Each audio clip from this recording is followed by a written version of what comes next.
સુરગામ નગરપાલિકાની સ્થાનિક સ્વરાજ્યની ચૂંટણીમાં ભાજપે 17 બેઠકો જીતીને બહુમતી પ્રાપ્ત કરી છે।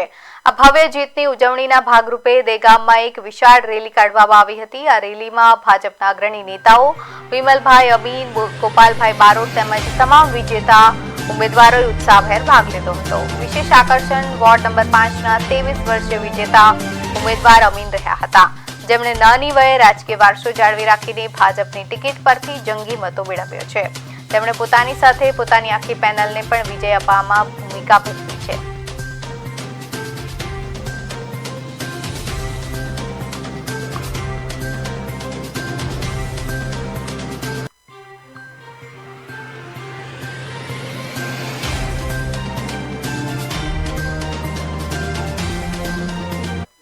ભવ્ય વિજય જોઈ રહ્યા છે, જે 28 બેઠકોમાંથી 17 બેઠક ભાજપ આજે છીનવી લાવી છે।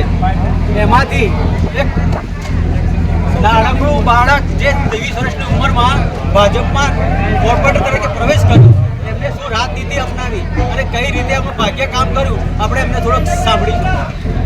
નાની ઉંમરમાં ટિકિટ માંગી હતી, ભાજપે મને નાની ઉંમરમાં ટિકિટ આપી, એના માટે ખૂબ ખૂબ આભાર। અને મને બધી જનતાએ વિજય બનાવ્યો, એના માટે ખૂબ ખૂબ આભાર। અને મારા લોહીમાં જ રાજકારણ છે, એટલે મેં આમાં પ્રવેશ કર્યો હતો। આપનું શું નામ? મારું નામ ઋષિ દીપકભાઈ અમીન। બે રિદ્ધિ દીપકભાઈ અમીનનું કેવું એવું થાય છે? ઋષિ દીપકભાઈ અમીનનું કેવું એવું થાય છે કે મારા બ્લડમાં જ રાજકારણ છે અને હું આ ભાજપ સાથે જોડાયો તો મારી આખી જિંદગી આ ભાજપની સાથે જાય અને આ જ રીતે કોર્પોરેટર પરંપરા હું તેમ સ્ટેપ બાય સ્ટેપ આગળ વધીશ, એવું એમનું એક મંતવ્ય જણાવ્યા। પાટનગર નેટવર્કનું પ્રવીણ પત્યા।